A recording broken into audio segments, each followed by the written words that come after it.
Hi friends, ഞാൻ ദീപ. ഇന്ന് നമുക്ക് ലിക്വിഡ് ഫെർട്ടിലൈസർ വീട്ടിൽ വളരെ ഈസി ആയിട്ട് എങ്ങനെയാണ് ഉണ്ടാക്കാൻ പറ്റുകയെന്ന് നോക്കാം. ഇതിന് വേണ്ടിയിട്ട് നമുക്ക് വേണ്ടത് നമ്മൾ ഒരു ദിവസം ഒന്നോ രണ്ടോ ദിവസം വീട്ടിൽ ഉപയോഗിക്കുന്ന എന്തെങ്കിലുമൊക്കെ വെജിറ്റബിൾസിൻ്റെ പീൽസ്. അപ്പോൾ സാധാരണ നമ്മളിങ്ങനെ ഉപയോഗിക്കുന്ന പച്ചക്കറിയുടെ തൊലികളൊക്കെ കളയുകയാണ് ചെയ്യുക.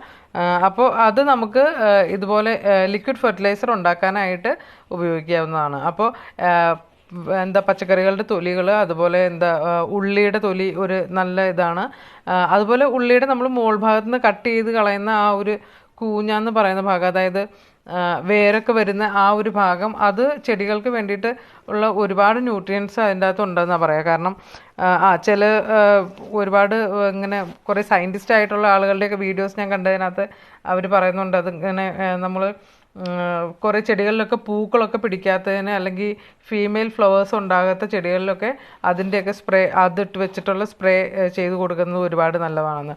അപ്പോൾ അതുപോലെയുള്ള ആവശ്യങ്ങൾക്കും കൂടെ വേണ്ടിയിട്ട് നമ്മൾ ഇപ്പോൾ ഓനിയൻ്റെയൊക്കെ ആ ഒരു ഭാഗമൊക്കെ ഇതിൻ്റെ അകത്ത് ഇടുന്നത് നല്ലതാണ്. അപ്പോൾ ഇതിന് വേണ്ടിയിട്ട് നമുക്ക് ആവശ്യം ഇതുപോലെ ഒരു കണ്ടെയ്നറും കുറച്ച് വെള്ളവും അതുപോലെ ഈ വെജിറ്റബിളിൻ്റെ പീൽസും ആണ്. പിന്നെ ഇത് നമ്മൾ ഒരു 4-5 ദിവസം നന്നായിട്ട് അടച്ചു വെക്കുക വെള്ളം ഒഴിച്ചിട്ട്.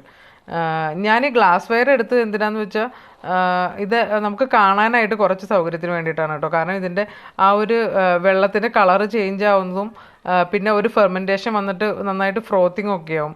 അപ്പോൾ അതൊക്കെ ഈസി ആയിട്ട് നിങ്ങൾക്ക് കാണാൻ പറ്റും. അപ്പോൾ അതിന് വേണ്ടിയിട്ടാണ് ഞാൻ ഈ ഒരു കണ്ടെയ്നർ എടുത്തത്.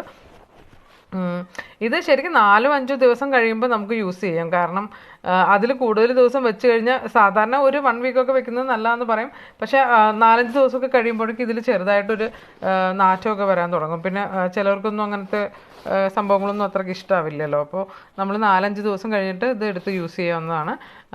ഇപ്പോൾ കണ്ടില്ലേ, ഇത് 4 ദിവസം കഴിഞ്ഞിട്ടുള്ളൊരു കണ്ടീഷനാണ് കേട്ടോ. നന്നായിട്ട് അത് ഫെർമെൻറ്റേഷനൊക്കെ ആയിട്ട് ആ വെജിറ്റബിൾ പീലിൻ്റെ ന്യൂട്രിയൻസൊക്കെ വെള്ളത്തിലേക്ക് ഇറങ്ങിയിട്ട് അതിൻ്റെ കളറൊക്കെ നന്നായിട്ട് മാറിയിട്ടുണ്ട്.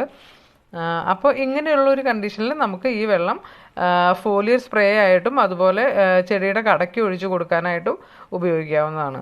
അപ്പോൾ എപ്പോഴും ഇങ്ങനെയുള്ള സാധനങ്ങൾ ഉണ്ടാക്കി കഴിയുമ്പോൾ നമ്മളൊന്നും ഇത് ഡയറക്റ്റ് ആയിട്ട് അങ്ങോട്ട് ഒഴിച്ചു കൊടുക്കാൻ പാടില്ല. എപ്പോഴും ചെയ്യേണ്ടത്, നമ്മൾ 1 മഗ് വെള്ളം ഇതിൻ്റെ എടുക്കുകയാണെങ്കിൽ ഒരു 9 മഗ് വെള്ളം സാധാരണ വെള്ളം കൂടെ ഒഴിച്ചിട്ട് ഡൈല്യൂട്ട് ചെയ്തിട്ട് അങ്ങനെ ഒഴിച്ചു കൊടുക്കുന്നതാണ് എപ്പോഴും നല്ലത്.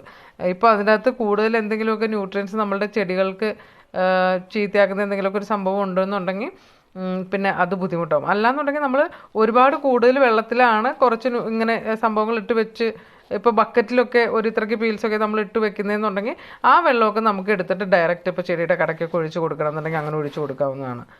ഇപ്പോൾ നമ്മൾ ഇതുപോലെ ഇങ്ങനെ കുറച്ച് വെള്ളത്തിലൊക്കെയാണ് നമ്മളിത് എടുക്കണമെന്നുണ്ടെങ്കിൽ അതെപ്പോഴും ഡൈല്യൂട്ട് ചെയ്തിട്ട് തന്നെ യൂസ് ചെയ്യാൻ നോക്കുക. പിന്നെ കുറച്ച് ദിവസമൊക്കെ അതിങ്ങനെ ഉപയോഗിച്ച് കഴിയുമ്പോൾ നമുക്ക് തന്നെ ഒരു ഐഡിയ കിട്ടും, ഇങ്ങനെ എന്തൊരു കോൺസെൻട്രേഷനാണ് നമ്മളുടെ ചെടിക്ക് ഒരു പാകത്തിനുള്ളതെന്നുള്ളതിന് നമുക്കൊരു ഐഡിയ കിട്ടും. അപ്പോൾ എപ്പോഴും ഇങ്ങനെയുള്ള സ്പ്രേ ഒക്കെ ഒഴിച്ച് കൊടുക്കുമ്പോൾ നമ്മൾ മാക്സിമം കുറവ് ക്വാണ്ടിറ്റി എടുത്തിട്ട് ആ ഒരു ഡൈല്യൂഷൻ യൂസ് ചെയ്യുന്നതാണ് എപ്പോഴും നല്ലത്. അതുപോലെ ഒരു ആഴ്ചയിൽ ഒരു ദിവസമൊക്കെ നമുക്ക് ഈ ഒരു സ്പ്രേ ചെയ്ത് കൊടുക്കാവുന്നതാണ്. അപ്പോൾ ഫോലിയർ സ്പ്രേ ചെയ്യുമ്പോൾ നമ്മളെപ്പോഴും ഇത് നന്നായിട്ട് അരിച്ചിട്ട് എടുക്കണം.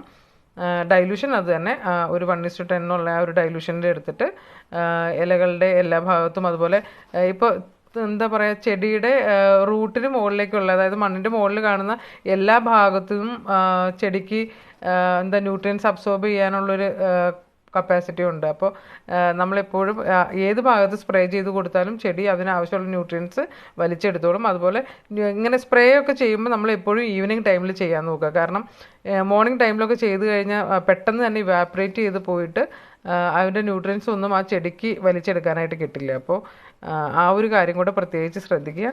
അപ്പോൾ നമുക്ക് എല്ലാവർക്കും വളരെ ഈസി ആയിട്ട് വീട്ടിലുണ്ടാക്കാൻ പറ്റുന്ന ഒരു ഫെർട്ടിലൈസറാണ് ഇത്. എല്ലാവർക്കും വളരെ എളുപ്പത്തിൽ ട്രൈ ചെയ്ത് നോക്കാവുന്നതാണ്. അപ്പോൾ അതുപോലെ ഇതുപോലെയുള്ള പാത്രങ്ങൾ വേണമെന്നില്ല, എന്തെങ്കിലും ഒരു പ്ലാസ്റ്റിക്കിൻ്റെ ഇപ്പോൾ അടപ്പുള്ളൊരു പാത്രമൊക്കെ ആണെങ്കിൽ, ഇപ്പം അച്ചാറൊക്കെ നാട്ടിൽ നിന്നൊക്കെ കൊണ്ടുവരുന്ന അങ്ങനത്തെ പാത്രങ്ങളൊക്കെ ഉണ്ടാവുമല്ലോ പലരുടെയും കയ്യിൽ. അപ്പോൾ അതുപോലെയുള്ള പാത്രത്തിലൊക്കെ ഇട്ട് വെച്ചിട്ട് ഇടയ്ക്കൊന്ന് ഇളക്കിയൊക്കെ വെച്ച് കൊടുത്താൽ മതി. വളരെ ഈസി ആയിട്ട് 4-5 ദിവസത്തിനുള്ളിൽ തന്നെ, നമുക്ക് ഒരുപാട് ദിവസം വെയിറ്റ് ചെയ്യൊന്നും വേണ്ട, കമ്പോസ്റ്റൊക്കെ ഉണ്ടാവണ പോലെ വളരെ ഈസി ആയിട്ട് അങ്ങനെ ഉണ്ടാക്കാവുന്ന ഒരു സംഭവമാണ്. എല്ലാവരും ഒന്ന് ട്രൈ ചെയ്ത് നോക്കുക. Thanks for watching.